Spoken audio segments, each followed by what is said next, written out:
Hello everyone, welcome. Sorry that our tea was delayed, but here I am, and this will be a regular thing on Mondays. We will have tea at 4. It's a little more civilized because Monday takes a little bit longer to get started. I hope you can hear me all. I'm going to try to speak loud. If you cannot hear me, please send up something like a thumbs down. But I think you can. I'm doing this so that I can show you what is going on. Thank you all for coming. Today I'm going to show you some things that you could do at home for Easter. Easter's a lot of fun, and there are things that we've done as a family that we learned over the years, and I will be sharing them with you. This beautiful bouquet of flowers appeared on my door. I would encourage any of you who have some flowers in your yard to take them over to someone who may be isolated and alone and leave it on the porch, and it'll marinate out there until it's safe. Today I'm going to look at two ways to make egg trees. Eggs are an amazing tradition. Easter eggs really come from Russia and the Eastern Orthodox Church. Later this week, I will explain to you exactly why Easter eggs are important, because there's an ancient story that has been passed down from the early church about an egg, and it symbolizes the resurrection. I couldn't do it right now, but I may do it before the end of the week. When I was growing up, one of the things you can do, I grew up in a German family. My grandmother moved in with us. And one of the wonderful things that she did, and I was mentioning it to our rector yesterday, and he laughed. He said, I think nearly every child thinks this when they're growing up. We had a front porch. It was in California, and there was always grass. So my mother would or my grandmother would pick up round stones. They were stones from a riverbed, and so they were really rounded and beautiful, and we'd make a wreath, the shape of a wreath out of stones, and fill it with grass.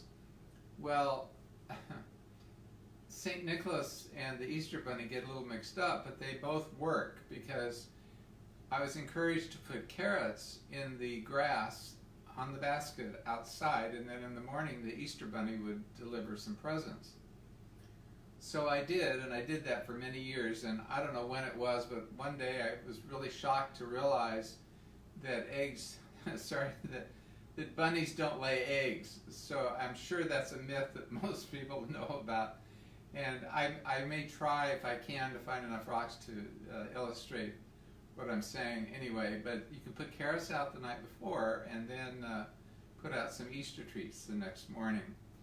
If I have time and I can get the recipe, my daughter Abigail and I are going to try to color eggs with natural dyes. Onions work really well.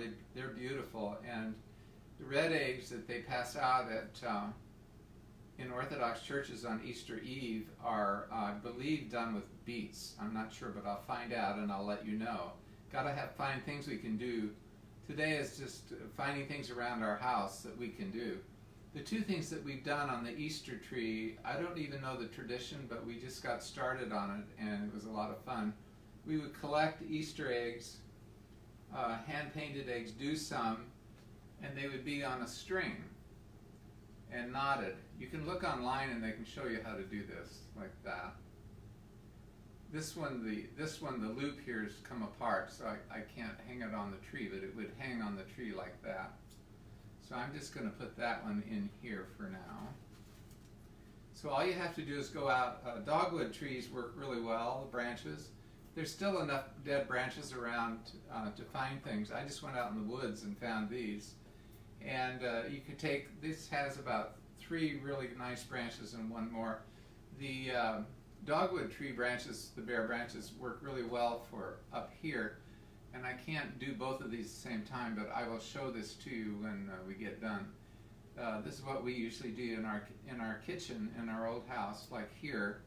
But over the kitchen table, we had a chandelier, this one, with candles. And we would hang dried flowers and then not light the candles. But in the spring, we would put some kind of dried flowers on, or fresh flowers, and then lay branches sideways. So this is like a dogwood branch. They go like this, and then they have little peaks. so they can catch the eggs. Well, you can lay them, they work really well laying down, and you lay them across the branches of the chandelier, and then you can hang them on. So I'll show you, like this is a beautiful hand-painted one. I just try to find them where I can, sometimes thrift stores, sometimes my own work. And it has a little loop at the top. All you need, some people feel like they have to be really pristine and put like fish line, but I don't like that. I like having ribbons or even yarn or anything, or even twine looks really cool too. And then sometimes you can just hang one of these that has the blown one with the little hook on the branch itself. So, and then most of us have some little doodads like this, maybe even some things left over from German Christmas. This is a little hen. So I'm going to put this hen over here so you don't have me to my back. So there, you can put a little hen. Oops. And then once in a while you can find these at thrift stores. They're little German-made ornaments. This is made to hang, but I don't have it. I don't have a wire on it. I just had to find what I could randomly find. I'm still unpacking. There are a lot of these. These are beautiful. These are solid wood eggs. These are Ukrainian. You can get them in Russia. I got a lot of them back when I was in Russia. They were very popular in the communist era. They're very inexpensive and they're made out of solid wood. And they're nice because they don't break. But you can't hang them because they don't have hooks. This is a beautiful hand-painted real egg. They have to be hard-boiled. You can look this up and you can actually do it yourself in treating the shell. And this is all hand-painted equally all around. It's really quite wonderful. And that's from Eastern Europe. There are all kinds of patterns and they mean things. They're guidelines. And then the other thing that's fun is to get white eggs and let your kids watercolor and do their own patterns. That's what this is. Our girls did that. And this has holes in both ends. If I knew how to put I haven't done it yet, but if I put the ribbon through, it can hang also. So it would hang like that. I think we'll put another little, got another nice little chicken here. Put him up here. You can see him there.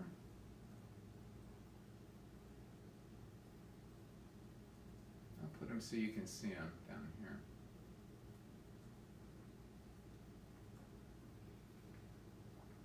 You need to space them out. This is a really finely done Ukrainian egg, which is hollow and it got broken, but it's still beautiful. And you can take miniature egg cups. I have some small things like this. You might find some, this is a little Quimper salt cellar. You might find some individual salts that you have somewhere, and they work quite well.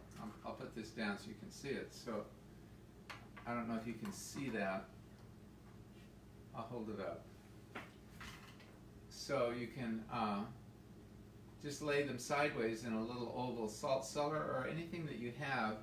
It's fun to find things you have. This is all about using what you have and doing it in a creative way. Here's a little really old German little Mädchen feeding a rabbit, sticking his head out of an egg. Here's a really beautiful ornament which I will hang, I think here, so that you can see it. It's quite something.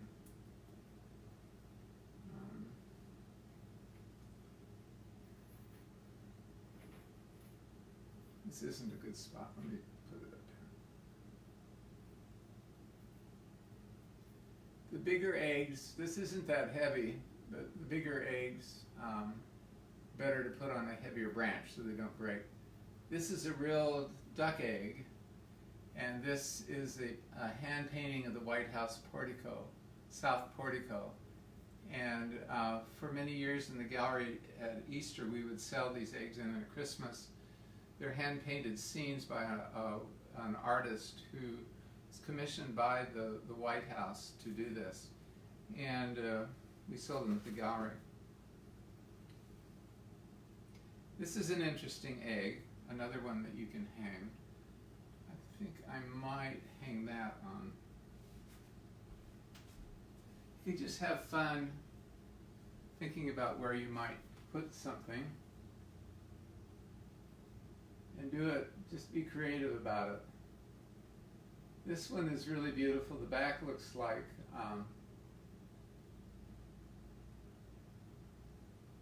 green alabaster, green marble, and then it's painted with flowers on the front.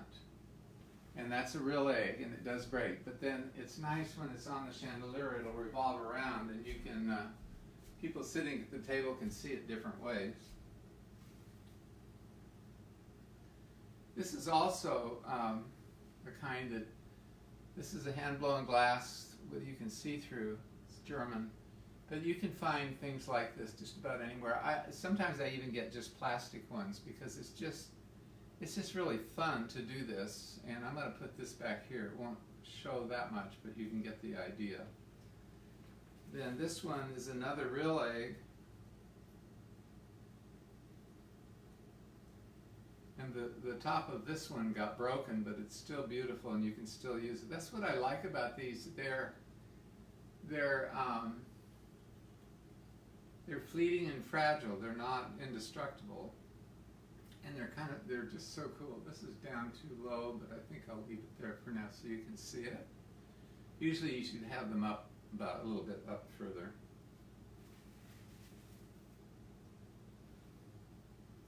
This is another one that's really fun, and I think you could probably do it yourself. And it would be fun to do, actually. I'll bring it around here and show you. So this is an egg.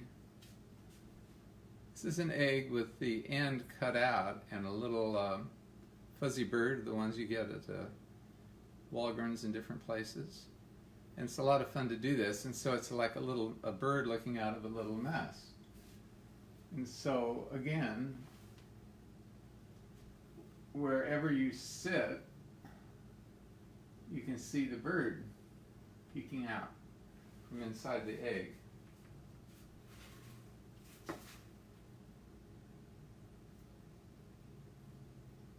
This is a really beautiful Ukrainian egg. Oops. There. It looks almost like Swedish or Pennsylvania Dutch patterning. This is a lot of fun too. So all of these you can do at home, and there are guides on the internet that can help you with it. There we go. And then this one is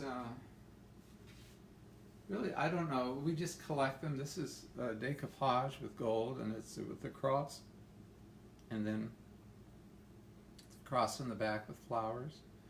And again, whether it's on the tree or on the chandelier, it's fun to have the tree somewhere where you can go around it and see it. I'm going to leave it here on my counter for Easter. And then this is another one of these little, none of these are expensive. And the idea of Easter eggs is, I love Easter because it's things are fragile and beautiful and hand done and fleeting, which I kind of like because Easter has to do with new life. So that's that. So you can take flowers to your friends that are in quarantine, leave them on the porch, wipe down the vase, whatever, the vase. Then I'm going to show you three things. These are some crosses, which I'll bring them around. Every year at our church there are palms. Many of you may have palms.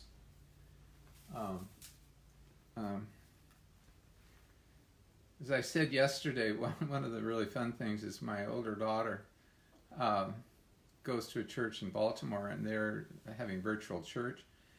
And so for Palm Sunday, he called up and said, we'll put a 5-second clip of you waving anything that's green. And so it was so much fun. At the beginning, it was like the procession that usually happens in a liturgical church.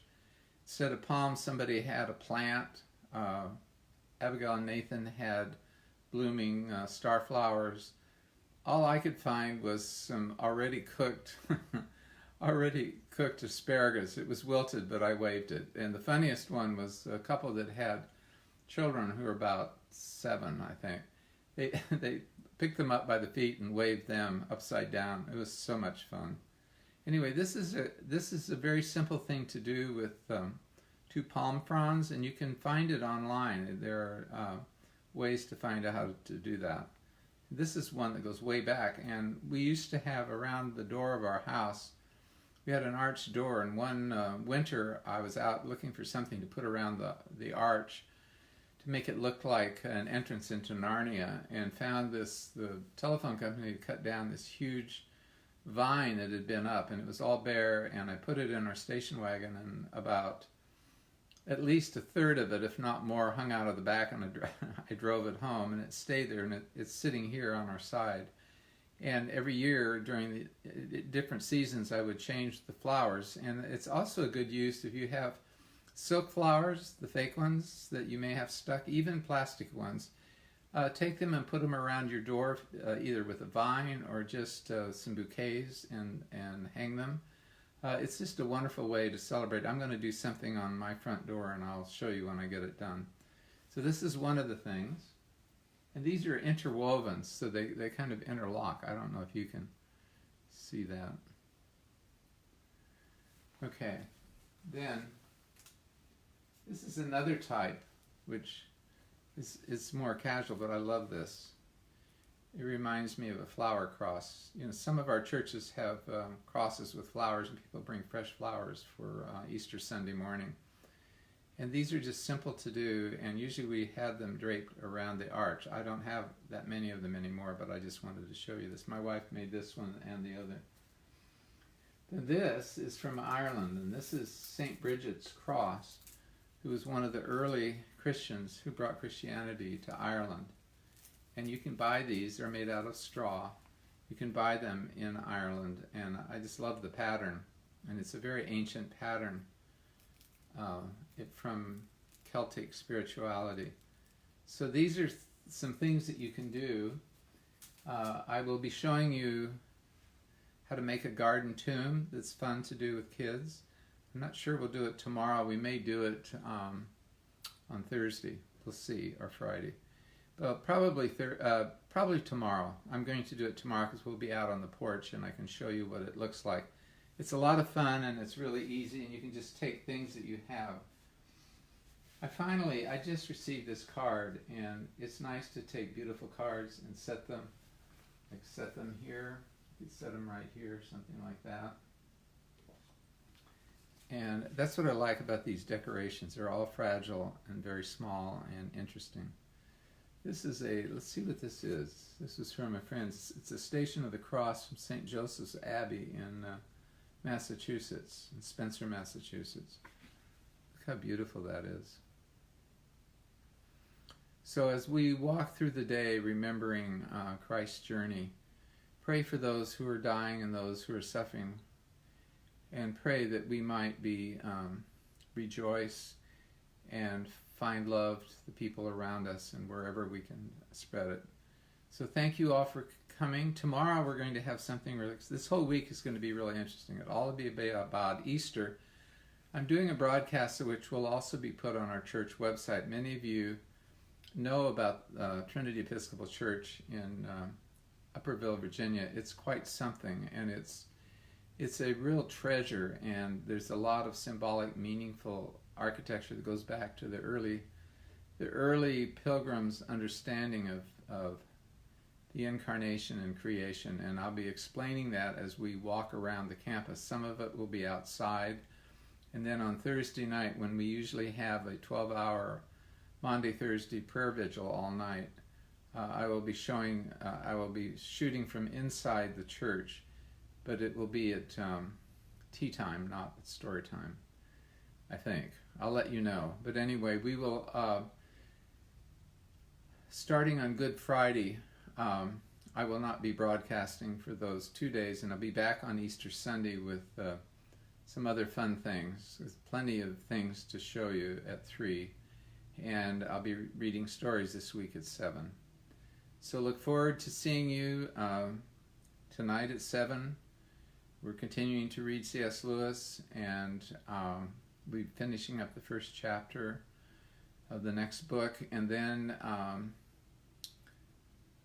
we'll be doing another one the next 2 nights. And then tea time tomorrow, this is really exciting. There's an artist who I've shown here and who I'm organizing along with my partner, something called Mud Creative, which I'll explain to you a bit tomorrow more.